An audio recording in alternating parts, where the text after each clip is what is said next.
Welcome to the TheLanCave, where we're living as nerds. I'm Patrick, joined, as always, usually, by Owen. Hello! Yeah, we're rocking out, talking nerd stuff, gaming news, all kinds of stuff. Sometimes we have to cough, because we do this thing live. But it happens. That's why you drink bubbly, which is better than LaCroix.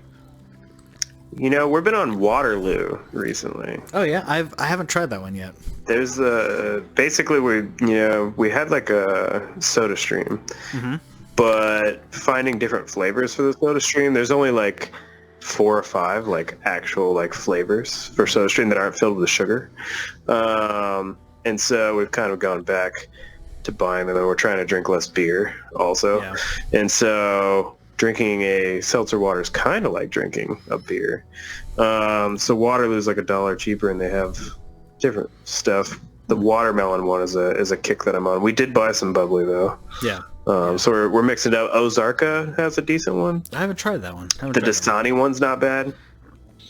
I wasn't a fan of the Dasani one, but I found that when it comes to these, and I feel like a connoisseur of sparkling water at this point, because I'm like you have to buy basically one of each that they make and figure out the one that works. And I really wish that the more of them would have like sampler packs. Yeah. Where you could have like 2 of each, and then you could figure it out. Like, do I like grapefruit from this company? Do I like, mango? For real, because with Dasani, the only one that I actually like is the berry. Oh, really? Berry Dasani. And then Waterloo, I really like the watermelon. It sounds like you like the sweet ones. I mean, they don't have sugar in them. No. I mean, like the sweet tasting, like. Oh yeah, I'm not a lime.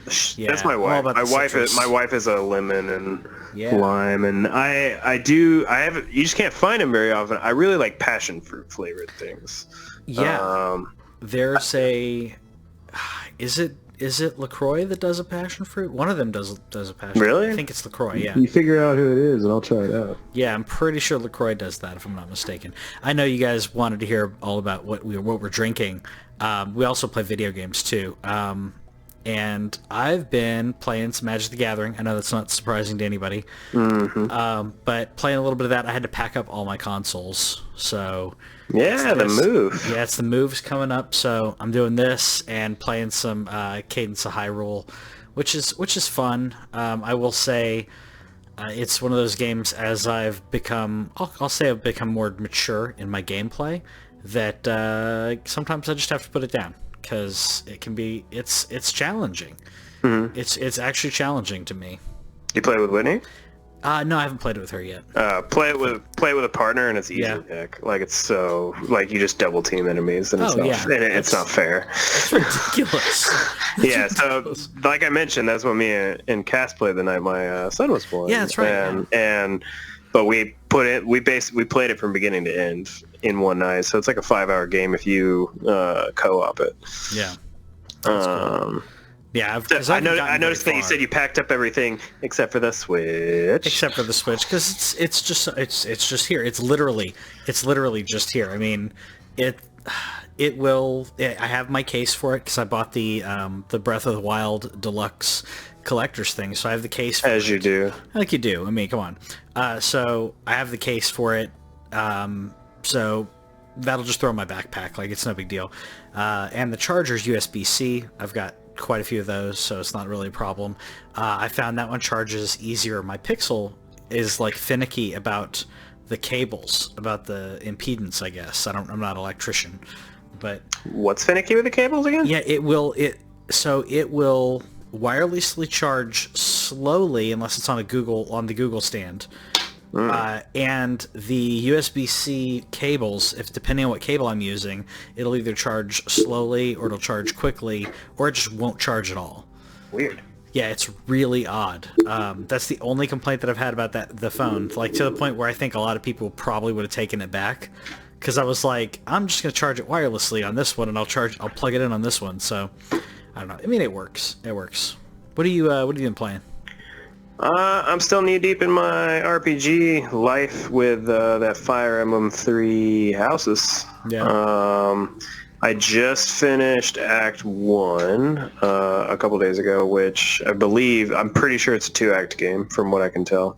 So I finished the first half at about 35 hours in. awesome. Like, I've again, before Persona 5, I just forgot how much I really loved JRPGs growing up, and so a while back, Final Fantasy Tactics was the thing. Apparently, there's a lot of Fire Emblems before this one, but this is the only one I've played, and I think it's a good entry point to the series if you like strategy RPGs or tactical RPGs, rather. Yeah. So it's good. I haven't played one in forever, but I will say I'm tempted to play this. I've been trying to get into this series. Like, if there are those series that you constantly play, and others that you're like, I know what people like this, like Seeker of Mana and a bunch of others that I know people like it, or Dragon Quest. Yeah. But I'm actually considering getting this one. It looks good, and the Switch is just the best console in the world. So yeah, that's another reason why I recommend it, is just because it's so. Yeah, as we always talk about the Switch, you can do it with the PlayStation also, but putting it in standby mode. But it's been so easy where it's like, I'm in the middle of a battle or whatever, and it's all turn-based. Like, it's not anything where I'm afraid of forgetting how to fight in a strat battle. Like, but having the kid now, it's like sometimes he cries, and I'm in the middle of a fight.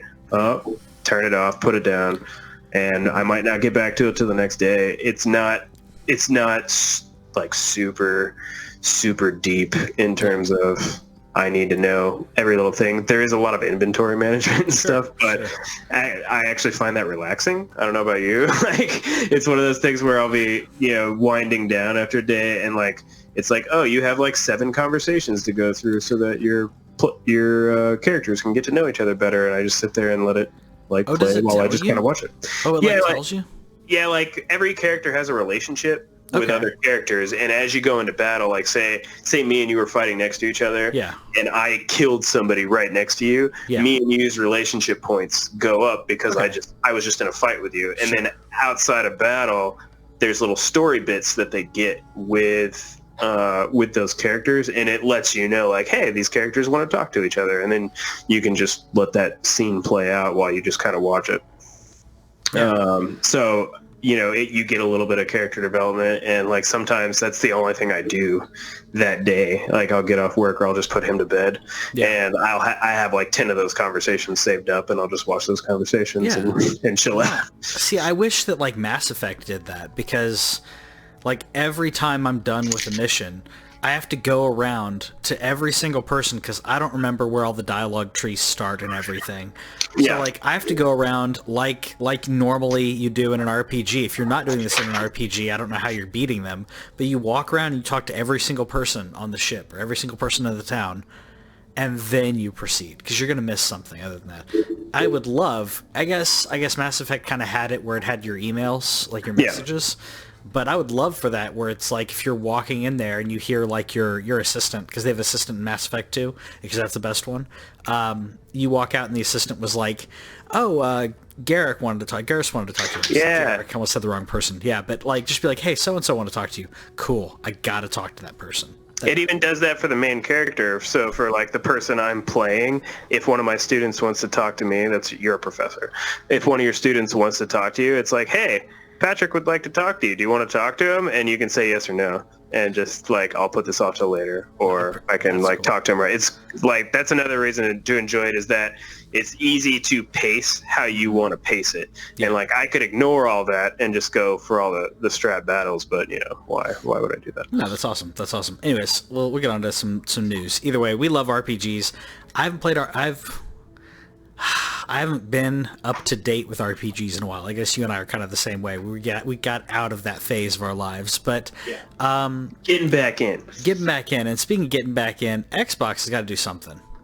And I will say that some of the things in the news this week made it a little interesting, and I have my own take on Xbox. Yeah. What's going on? So essentially, they have said that single player games are going to continue to be a thing. Phil Spencer's saying that that's still a big focus for them with their games like Sunset Overdrive and Quantum Break and everything. That they know that is that's something they need to continue and concentrate on. They can't move away from it. Now, does that mean that they're not going to be playing?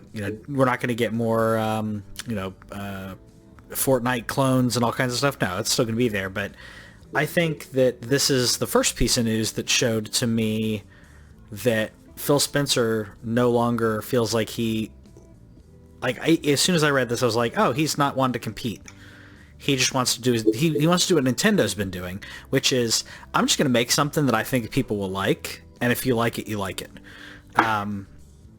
And I'm happy about that, because that's the attitude Xbox needs to have going into the next console generation. And then he literally said that like shortly after. So yeah, I like it. Yeah, so basically half the news, and I'm sorry about my camera angle here. I need to unseat my charging cable and seat it somewhere else, but my headset decided to die. So you get a close-up look at me. Yay. I think this is super interesting because, like, and I put all this Xbox stuff in the news. There's like 3 or 4 items that are all about Xbox, because I think they're really the ones to watch. Like, we know what Nintendo's doing to a point anyway. I mean, the Switch is the Switch, and they're killing it. We still want the Switch Pro model. But the thing about this is, does Sony do anything, or do they just keep on keeping on because what they did worked this time? Whereas Xbox, I think, ran into this wall this time and saw, like, hey, the things that sell consoles, like Call of Duty still sells consoles, Madden and NBA 2K still sells consoles, but after that, single-player games are still quite alive and quite well. And here, we bought all these studios. Yes. And was it 7 in the past year? Was it something like that? Yeah, and I think they're into double digits now. And one thing that was interesting about this single player focus also was that, and I didn't include the article on this one, but that he also mentioned where they're still interested in having their studios work with third party. Like, he made a point to mention, like, the first time you've ever seen an Xbox logo on a Nintendo game, whenever they put Cuphead on the Switch. Like, they're not completely void of that too. So I think that they are interested, or I think this shows like a big interest in pushing their software. It's not just about like, hey, buy our hardware. Like, we're committed to making good software. I really enjoyed reading this. Yeah, really enjoyed it. No, I think it's fantastic. I think Microsoft has realized, software's always been what Microsoft has been about. That's literally the name of their game. But at the same time, I also feel like they know that they're like, okay, we didn't do that well this generation, but I feel like Xbox is trying to make safe bets this generation, which is what lost them sales. Instead of, in my opinion, doing what you should be doing with video games, which is making art. And that's what video games are. It's an amazing industry, it's more than Hollywood and like the NBA and like all these other things combined. It makes that much money. There's a big enough world out there that everyone can get their share this way, and I'm happy about it, actually. And I'm really happy about Project Scarlet, which I'm happy about it because I feel like Xbox is giving us more information than I don't know. They're doing it in different ways, but PlayStation has been like, oh, look how great the specs, look how great the loading is and everything. But I feel like Xbox is a little more clear with their actual hardware, which is even more interesting when we get the specs that came out. And having 2 different ones is so interesting. So these weren't. So just to be clear, before I mentioned these specs, these weren't specs that were released by Microsoft. This is basically like the expected specs. It was some reporting company that I hadn't heard of, Joe, or I don't even want to mess up the Joe Video. That's probably a completely wrong way of saying that, but basically, there's at least two Xbox Scarlets, known as codename Anaconda, which is the good one, and codename Lockhart. Now, Anaconda is the one that's probably like the PS5, and they're probably very close in specs. Even like it's not like this generation where you have the Xbox One X and the PS4 Pro, where the Xbox One X is far superior to the Pro. they're probably a lot closer. The interesting one to me is the Lockhart. Did you look at this? It's interesting to me. Yeah, I did look at it. What's interesting to me is like how I feel like if it's actually 4 teraflops versus 12 teraflops. I mean, it's interesting how truncated that is. That it's less RAM and all that. Is that what you're talking about? Well, it's not only that, but it's the fact that supposedly anyway, this one won't even have a disk drive. That this is this is going to be working with their Xbox Cloud service. Yes, I did see that, which is why I think it's even dumber if it's working with the cloud service. That actually don't. Which part's dumber? Never mind. You don't need that. You don't need a truncated one. That makes more sense. If you're doing it off the cloud and you're not doing it, you don't need a hardcore graphics card. Yeah. Especially if they were doing cloud computing like they were talking about last.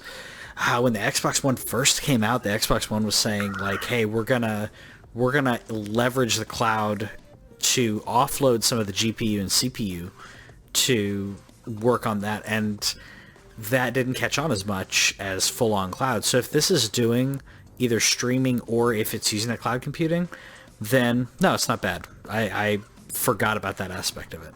So this is where it gets interesting to me, where a lot of people, we've talked a lot about Stadia and how I'm a day one supporter of Stadia right now, and it's a completely streaming. It's a diskless service, and you don't even download anything. Supposedly, we don't completely know, but right now it doesn't seem like you download anything.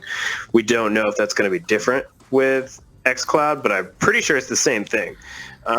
Except the difference is that they have Microsoft's Game Pass behind it, which is a lot more.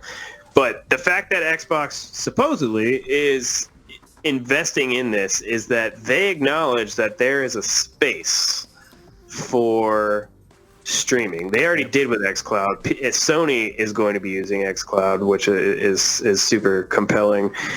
But that, in addition to that streaming thing, they still have Xbox Anaconda. Like, consoles ain't going anywhere. It's just, we're giving you options. And like, I see something like Lockhart where, just like we've talked about with like the Switch and the Switch Lite or multiple Switches, like having, the price point on this supposedly might be around $250 for the Lockhart and $500 for the Anaconda. So imagine if you want a second Xbox in the house and you're like, well, I don't want to pay $1,000, but I might pay $750. Yeah. Or something like that. Or just, hey, maybe I just don't have $500, but I still want to play all the Xbox Game Pass games. Yeah. And I have decent internet. Yeah. That makes it really, if it is $250, $250 or $300, that's going to be such an easy sell. Yeah. In comparison. I'll buy one day one. Yeah. I'm glad this is part of the future. I know you're more pro of this than I am. I will say I do, for the things that I really love, the things that I want to keep, if you want to call it collecting, whatever you're going to call it, like, I don't want that to be cycled away like Netflix is doing for The Office and others. Like, I want to have that option. So as long as it's always there as an option to also own in one way or another, I don't care if it's from a different company, that's fine. That's still the market options. I'm fine with it. I just don't want to see everyone move all to like, no, it's all subscription services. And my game is only on this subscription service, not this other one. You can't buy it elsewhere. Like, I would be really upset about that. Well, and that's where I've really liked the approach that's been taken so far and we've seen these subscription services. We've talked about it on this podcast. We've talked about Ubisoft's. Yeah. We've talked about EA's. We've talked about, I feel like there's one that I'm missing. But the fact that no matter what, like, they have the sub-services if you want to pay monthly and you want to get like their old library and discounts on new games, and then you can also just buy their games. Exactly. And you can do that digitally, or you can do it physically like Patrick's talking about. I appreciate that. That's still a thing. Yeah. Like, because there's companies like a Ubisoft where like I maybe play one of their games a year. I played Far Cry 5 last year. I played I haven't played Assassin's Creed in a while. My wife plays Assassin's Creed, but I can totally see myself subbing to that service because I don't care about playing all their games day one. But if, like, say, Sony was to do it with theirs, where like it's like you have access to our old library, and we'll give you 10% off brand new games, or something like that, I'll do that easily. Yeah. just to keep buying. I think that they're embracing it the right way, whereas you see a lot of these TV companies, you can still buy Blu-rays. It's just you have to want to buy them, but it's not as in your face as it's like, hey, do you want to sub to CBS? Do you want to sub to Disney Plus? Do you want to sub to HBO? Because the majority of people want to stream. Yeah, and that's fine. I know, and I will say I use Plex, I stream stuff and everything, but like that's one thing I like about Plex is that's kind of my compromise. I can still have that your library material. It's my library, and it's not going to be taken away from me. So like I appreciate that. But that's why I've been building like a digital library through Vudu, but and that's only because I know Walmart's not going anywhere. Like that's the only reason that I haven't minded buying stuff through Vudu. Like as much as I really don't like Walmart, at the same time, it's a big enough company to where I don't mind giving them my money because I just don't expect them to go anywhere in my lifetime. No, they're not going to go anywhere at all. Like, someone said something recently where they were like, well, yeah, look at Sears.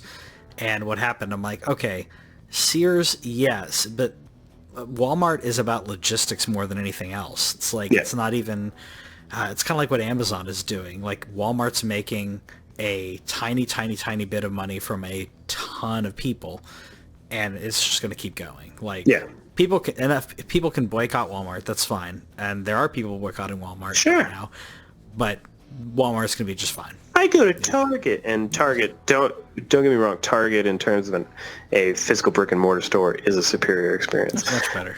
But I like Vudu a lot. Like I've probably put a couple $100 into like a Vudu library over the past few years, just because it's so easy and it's an app that's literally available on everything. That's cool stuff. It's nice. How do you feel as a really bad segue though, as we were talking about Xbox and you're talking about Walmart? Yeah. And Walmart's pushing all their mobile stuff.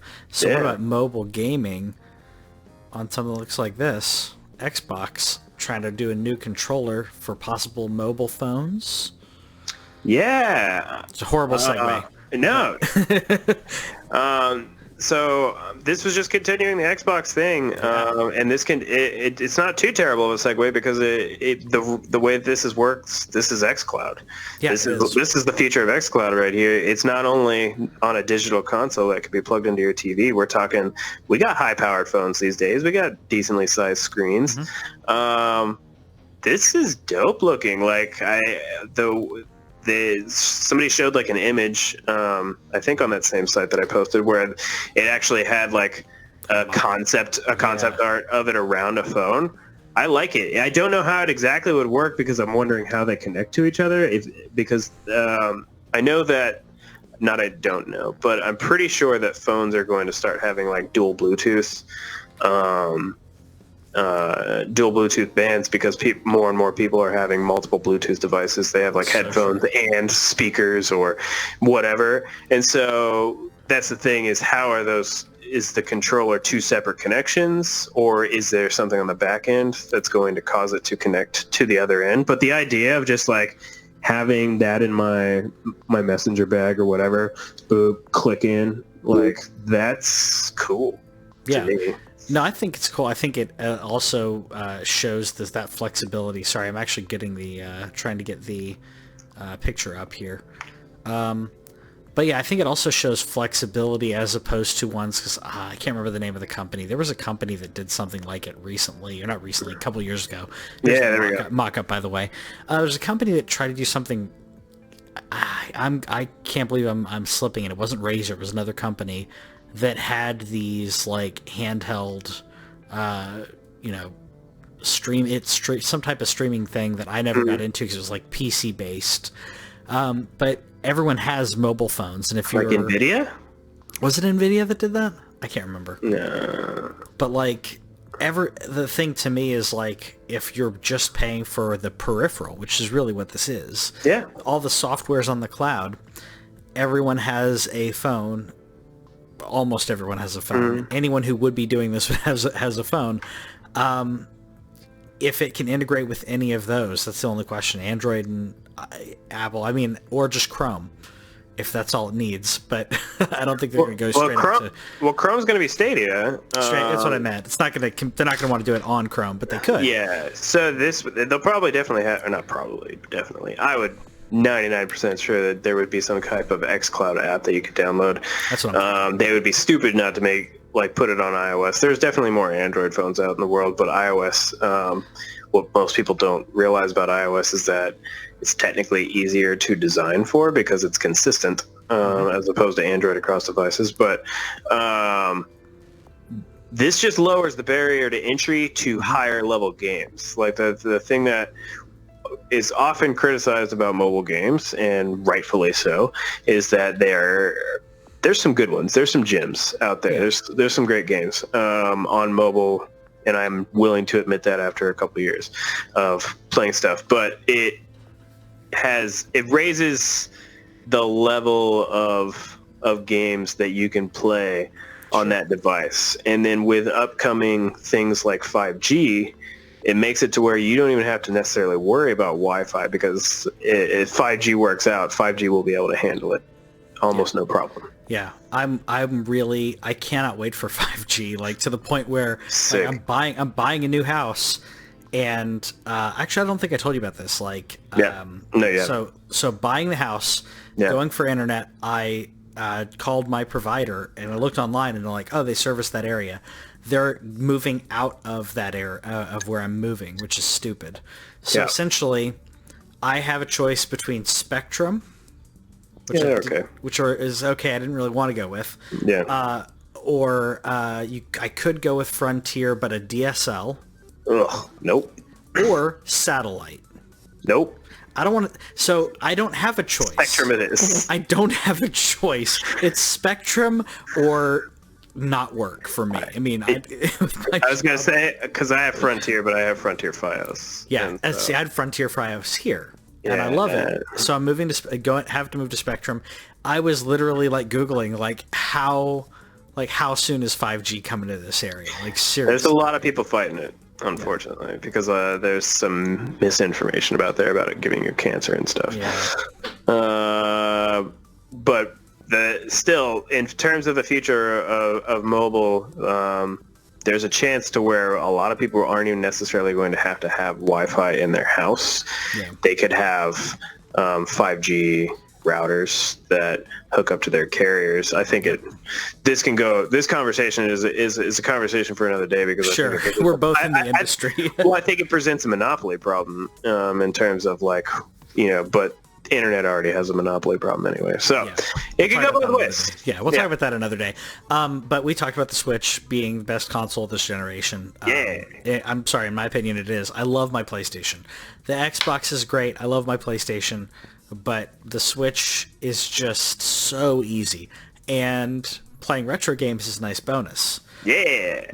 So this is an FCC filing, which this happens quite often. Yeah. But it does kind of tell you what a company is thinking if they're trademarking something. And in this case, they have a trademark now for a patent. Sorry, they have a patent for a Nintendo Switch controller that looks like a SNES controller.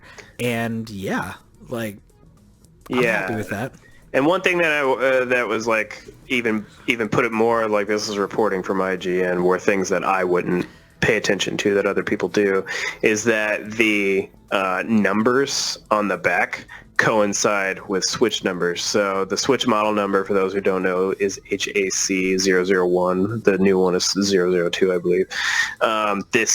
The NES controllers that have already been released, where you can purchase them if you're a Nintendo Online subscriber, is HAC 33 and 34, and then this one is HAC 42. So it follows that Switch model number, which points even more towards it's not necessarily a real thing, but it feels like a pretty real thing. think they could easily sell them for $60. I mean, it's Nintendo. It should be less, but they could sell it for $60, and I think people would buy it. I would have to look up. I don't have an easy angle on my keyboard right now, but the NES controllers that they sold to Nintendo subscribers, I want to say you got 2 controllers for $50. Okay, I'm better with that. So imagine if you got 2 SNES controllers for $50. Down easy. Like that said, if you guys don't know of 8-Bit Dough, I actually put one up on the LanCave page where I was super tempted to buy the 8-Bit Do.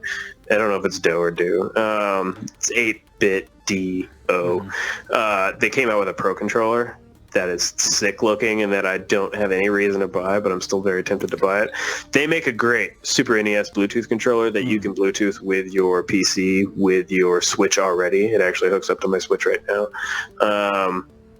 It's great, and it's cheaper than $50. But not to take it away. The whole point of this, the only reason that this actually matters is we might be getting closer and closer to Super Nintendo games being on the Switch. And I imagine that with the NES thing that we have now with Nintendo Entertainment System Online, it would probably be like Super Nintendo Entertainment System Online, where they were like release like 4 or 5 games a month.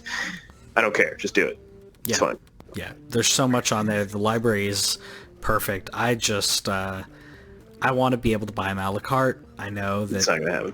I know, and it makes me sad, which leaves me to either buy physical carts or ROMs, which I'm not saying I condone that. I'm like saying that's your choice if I can't buy it legally. That being said, there's some really cool retro places around here retro gaming places. So it's but the other thing is that even if you don't necessarily imagine if they started with the SNES Classic lineup, I'm pretty sure you already pay for the Nintendo Online service, right? Yes, I do. Yeah. Okay, so imagine if that's included with the service that you already pay for. Oh yeah. I can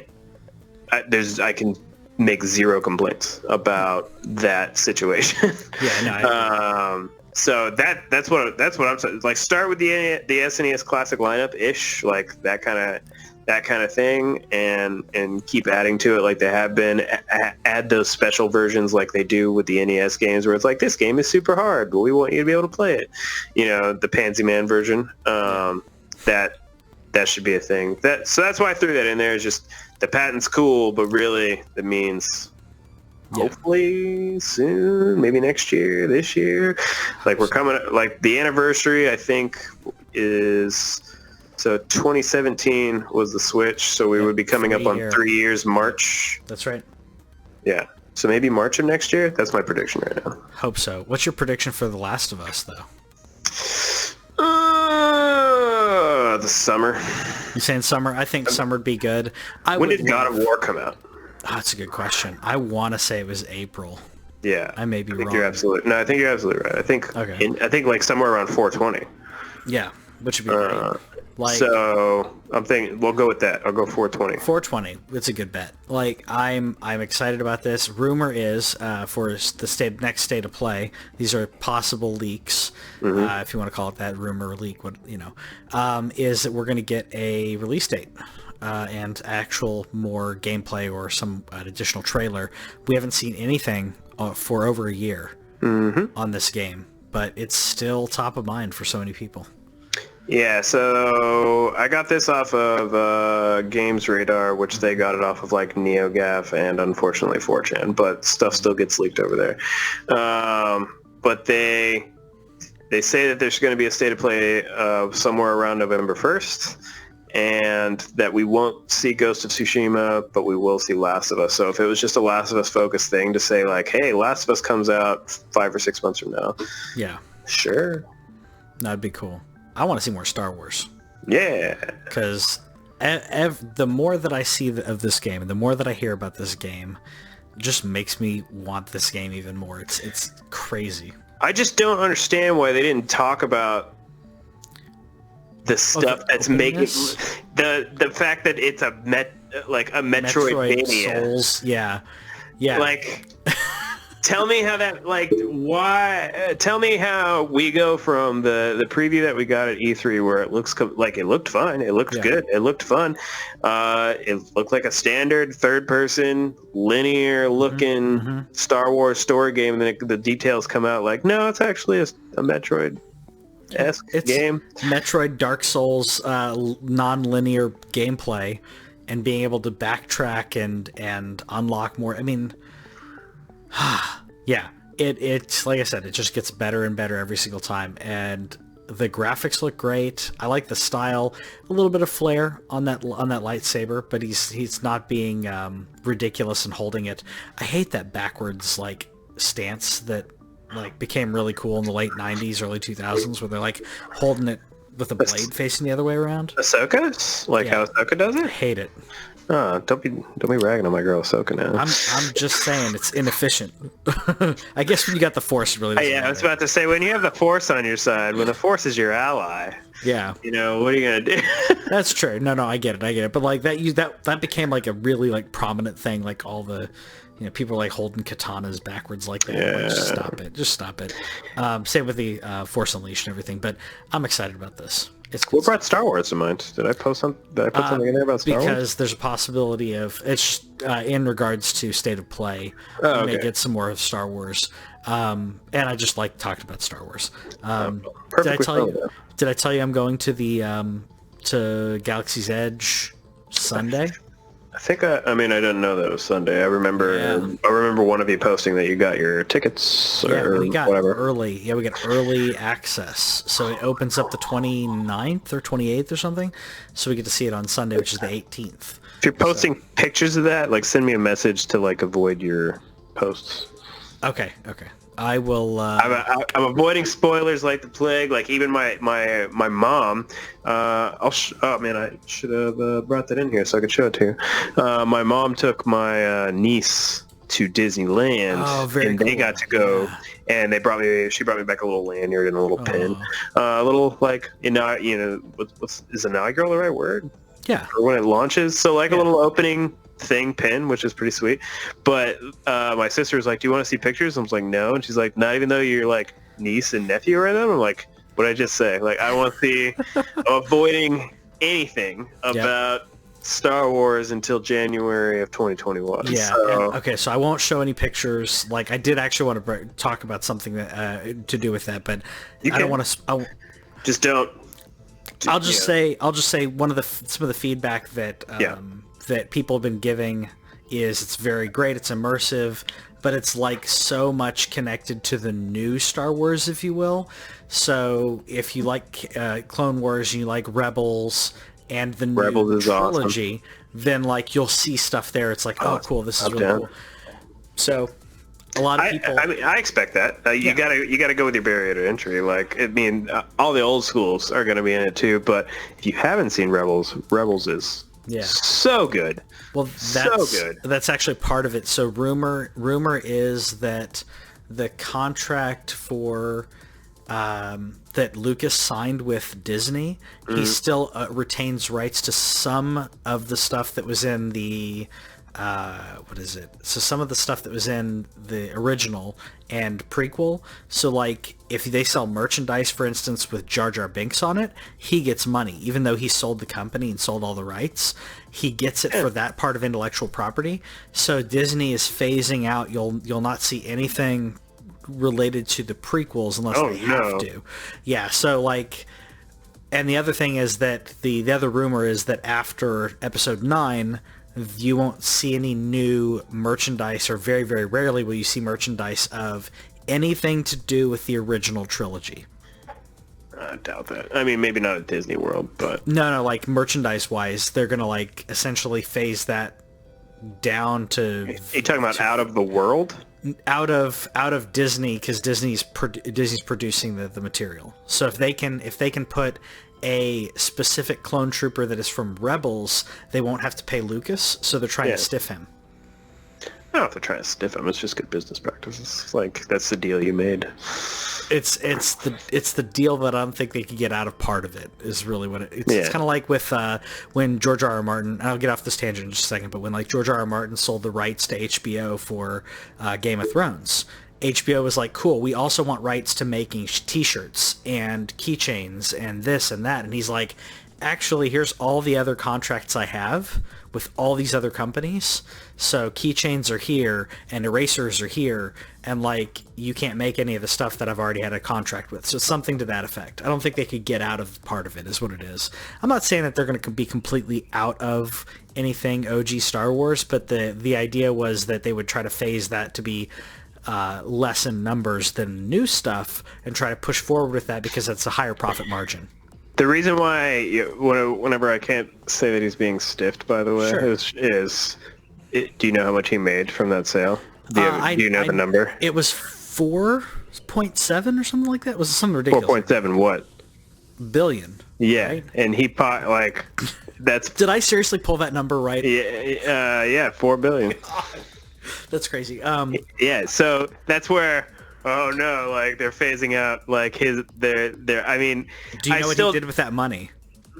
I don't remember. He gave all of it to charity. Cool. Good because he realized he's like, what am I going to do with four and some change billion? Yeah. He already had like $1 billion or $2 billion. Yeah. So what am I going to do with this? Am I going to spend it? No. My kid's going to spend it. Like no one could spend through that money. So let's just give it to charity. Go earn your own money, kids. Well, no, I'm just kidding. He's not like Bill Gates or anything. I'm kidding. But like that's where it's like, one, you're never going to phase out the original trilogy completely. No. You might do the merch, but I mean, like they're going to be showing that and selling copies of that movie in perpetuity. Of course. And with his kids are probably going to get sales to the original trilogy. Sure. Well, no, and with Disney owning Fox, Disney now owns distribution rights to A New Hope, which they didn't own prior to that acquisition. I get some fresh copies, please. I think I've talked about this already. I have the despecialized, cleaned up bootlegs. Stuff off Reddit? Yeah. No, not Reddit. They're good. Yeah. They're good, but no. I will pay for a 4K Blu-ray transfer of... I'll give you $100 for that trilogy today. Yeah. If you give it to me, if you give it to me in 4K today, yeah. I'll give you $100 right now. Totally I own it. We've talked about this. I own the one that you could get at Target for a while where it was on the special features. So I have it on regular DVD. Yeah. Never selling that thing. I think you can like sell it for like $200 or $300. Yeah. You know what I've been looking for, and I may go. I really don't want to buy the stuff for that, but there's cool special features on that. But on the VHS tapes for, I think it was for the special edition, I can't remember if it was special edition or regular, they had like a thing before the movie, or maybe it may have been after, I can't remember, but it was like 15 or 20 minutes of like behind the scenes Star Wars. And back in my day, like watching 20 minutes of behind the scenes footage on something, that was insane for a special feature. Are you talking about the one that was like the trilogy that had like Yoda's face? Yes. On Return of the Jedi, and a Stormtrooper on Empire Strikes Back, and Darth Vader on it. I have that. Well, I don't know if I still have it, but I think it's probably buried at my parents' house somewhere. Yeah, like I had it. My dad may still have them, but he actually it just broke, but he had a VHS to DVD transfer thing. So like he was transferring old stuff, and I was really wanting to contact him to be like, hey, I need to get transfer this if you can get it, because I can't find them anywhere. They release different behind the scenes stuff every single time. Yeah, and they never have released like the same stuff, which is also just cool because like it's cool and it's not cool. Like just give it all at this point. Yeah, but all of it. It's also like a testament to how much stuff they actually did preserve, which doesn't happen. We talk about preservation of things all the time here. Man, can we go off on some Star Wars? Yeah, we can. But let's get off the tangent. Let's talk about Ninja again. Yeah, because in this case, so when I first read the headline, like I misread the headline, so I'm going to be very careful on this. Yeah. Ninja himself did not do this. No. It was had nothing to do with him whatsoever. Yeah, this is a promotion through an ad that played on his old page because he's now on Mixer. So it played an ad for pornography, and one thing, normally I don't think it's a good thing to ever like have an apology video, but in this case, the only problem I have with this is him filming vertically like a putz. It's on his phone. I don't care. It doesn't make him a putz. No. But the fact that he like apologized, and it wasn't something he did, but like he wanted to clear the air about it, and I thought that was really mature for him to have that. And it was a intimate video of like, hey dude, I'm just hanging out. So I thought that was cool, at least. Yeah, so like what happened is he left Twitch, like we reported on last week, and went to Mixer. And Twitch was doing this new thing that they've since suspended for good reason, where they're not making his channel like go live, but they're like using his channel. So like twitch.tv/ninja, like, and you say you follow Ninja on Twitch, you follow people and subscribe to people, and it shows up in your list. It was like saying, not that he's hosting somebody, but like saying like, hey, you like Ninja, like check this guy out through his URL. Like, he's not live. He didn't host anybody. He's pretty much virtually shut down his channel since he moved to Mixer, but his URL's still there. He might come back. You never know. He's not deleting his account. And this program, like, somehow, people used it badly and showed porn. And the bad thing about this is that Ninja is very popular among children, among adults too, but among children especially during the daytime when this happened. And that's why he filmed that video, like, just like he knows that what got shown probably was seen by some kids, and even though it's not his fault, cool. Twitch did have to, the CEO of Twitch had to issue a very big apology, and then they suspended that program that was being used to promote other things. I don't think it's cool. I don't. Obviously, the porn part's not cool. I don't think it's cool that Twitch did this without something that you opted into. Like, if you opted into a thing like, I'm willing to help promote other streamers while I'm offline, cool. That means that you gave permission for it. But if you didn't hit that checkbox, I find it kind of dirty business that they would just be using your channel, your good name, and he has a good name, your good name to show stuff out, and then how does it get taken over by something like that is even worse. Yeah. I like Twitch. I like Twitch a lot, but this was just nothing about this was cool. This didn't make any sense. Yeah, not happy.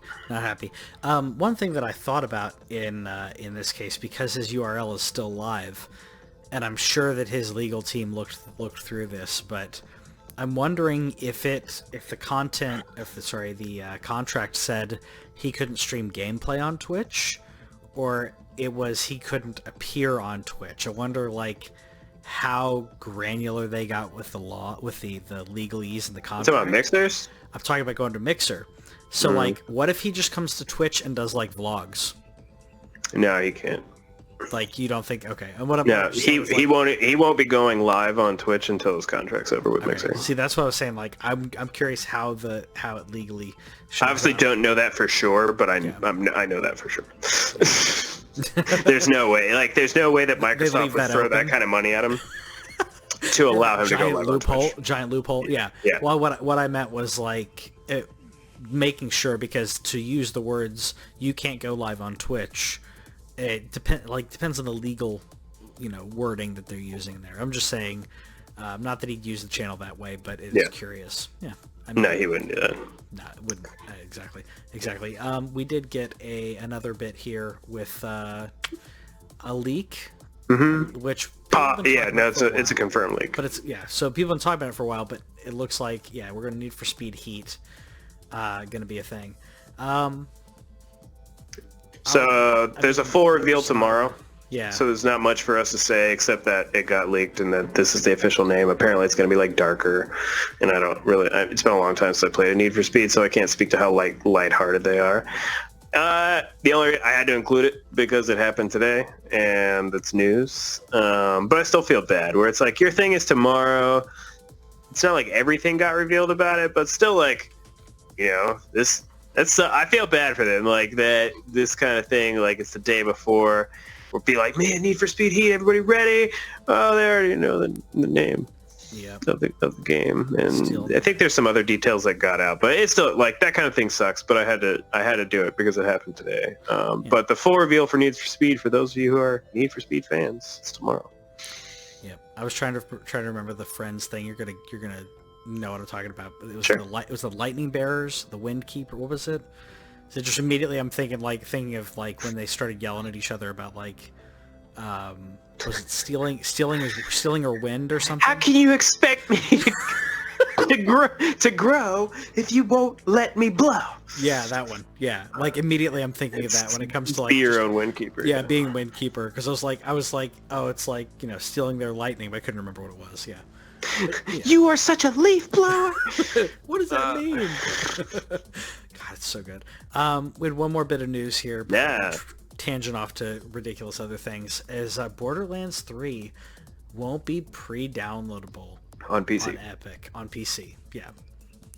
Which is weird, and I don't like it because we're now in a day... Yeah, we're in an instant gratification day, but like I think you basically always buy digital now. And you pre-download, at least in the ones that you've been hyped about. Like you'll be like, hey, I got it. It's preloading. It's already ready. Like so at midnight you could just start playing. And yes, I don't because I'm an old man. But the fact of the matter is that I can if I wanted to. You could wake up at 2 a.m. and you could start playing. No, it more has to do with the fact like where I did Days Gone, but I didn't play much Days Gone. But the last big one was that I preloaded Red Dead Redemption 2. Yeah. So that I wouldn't have to sit there and wait on a 100 gig download. Like when you purchase something, like that's the craziest thing to me. Like nowadays, where it's like I purchased a game digitally, I can play it tomorrow. Yeah. All the Switch games that I have, I'm trying to think of the last. I didn't pre-order Fire Emblem. I got that a couple days after it released because I was still working on Persona. But it's 2019.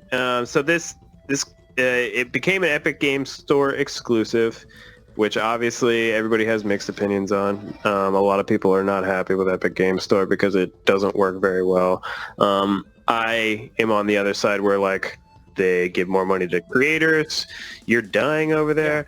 Yeah, they give more money to creators. They give free games now all the time, like, and they give good ones. If you haven't been paying attention to that, check it out. I think the next free game that they're giving is like Hyper Light Drifter, which is a great game. That's pretty good.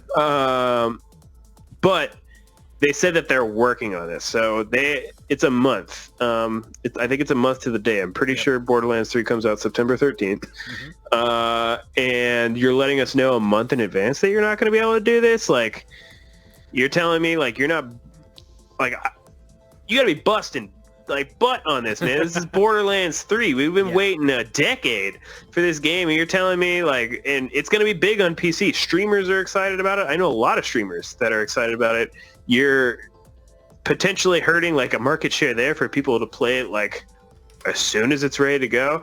And then I'm not buying it on PC. I'm going to buy it on PlayStation 4. And guess what I can do on PlayStation 4? I can preload it. This isn't, and what sucks is this isn't Borderlands' fault, but people are going to yell at Gearbox because it's like, well, this is what you get for going with Epic Game Store. That sucks. It really sucks. Yeah. And it sucks that they're just like, we're working on it, we're trying. Like, no, you don't try. You don't get a game. This is the biggest game that they've gotten. Yes. On their platform. And they're going to blow it. I'm not saying it's the biggest deal in the world that you can't preload it, but there's so many people that love this series and have been waiting years for this game that want to play it the second it goes live. And who knows how big it is. If I was to guess, I'm going to say it's a 50 gig game. If it's a 50 gig game, like that still takes like 10, 20, 30, 40, 50, 60, like depending on your internet, it takes a while for that to go. It's not cool. And depends on your wireless too, because Yeah. if you got a bad connection, and I mean I'm just saying, like, depends on your wireless router and everything. That's going to trunk it. So I've had situations where mine took way longer than it should have, considering it wasn't wired. And because like everybody else is downloading it, like. Yeah. How many ports do they have to let that content? It sucks. Like, again, this broke today, so that's another reason why I had to throw it in there. I threw this in there literally like right before we started the stream. Yeah. That's why he doesn't have any videos or anything. You can get to look at our pretty mugs. The video. What? I put a Borderlands video on. Oh, really? I didn't see it. Yeah. My bad. Put on the Sorry. thing He's too good. He's too good. Right here. I did it. I looked it up while you were talking earlier and got the sources ready. He's too good, ladies and gentlemen. This is why you got to watch it on YouTube if you miss it live. Yeah. You can also listen to us on podcast services. Are we on Spotify yet? We will be. Sweet. With my move and everything, I've been. Yeah, no, I understand. But yeah, we'll definitely do that for Spotify. But yeah, this sucks. I don't even know if I'm gonna. I don't know if I was gonna preload it anyway, but. The amount of people that I know that are excited for this game, and like if you bother pre-ordering it, like there's very few perks to pre-ordering games. You're literally helping out a company to their shareholders to be like, look, we have all these pre-orders. Like, look at these people over here. Like that's the only benefit that you really get. You might get like a cool skin or something, but there's very rarely any reason to pre-order other than that you are letting that company know you're guaranteed to get my $60. And like the biggest perk is preloading, and you're taking that big perk away. I was a little upset about it. Yeah, preloading. I mean, I really wish more gamers would do this, but I like when you have the early betas, or you get to play like a little bit early. So like it's midnight for everyone else, but you know what? You get to start playing at 6 or whatever. I think that's really cool, especially with MMOs. Yeah, that's a huge deal. That was why I always pre-ordered Final Fantasy 14. Is that they let you in like 2 or 3 days before, so you get to start like leveling your character before everybody else got in there. Like absolutely, that's a big deal. That's a huge deal. So let us know. That's about it for news. So let us know in the comments what you think about that. Do you still play MMOs, or are we old men talking about MUDs and other things? What have you got pre-ordered? Yeah, what do you have pre-ordered? I have Final Fantasy VII Remake. You know it. And I bought it off Square's website, so I literally put it in a calendar reminder to change the address. Did you see the Final Fantasy VIII picture today? No, I didn't. So you know are you pretty familiar with Final Fantasy VIII? Did you play through it? I did not beat it. Okay. Well, so there's a very memed scene in Final Fantasy VIII where Renault walks up to Squall and tells Squall that he's the best looking guy there, and this was on PSX, and so his face looks terrible, right? It's pixelated and it's extremely memed. Like, you're the best looking guy here, and then it's like that pixeled hair in front of his face, and it just looks terrible. Well, they released a picture today that shows the HD remaster, and you can actually see his pretty mug. So hopefully that means that we get a release date. They totally made him a pretty boy in that game, like in comparison to I guess Cloud's a pretty boy. I guess he is kind of was a pretty boy, but Sephiroth's so pretty too. Yeah. That it's kind of hard. It's JRPGs. Everybody's pretty. That's true. Everybody. That's so true. Anyways, let us know if you pre-ordered that, and let us know how you feel about pretty boys and JRPGs, and we'll see you.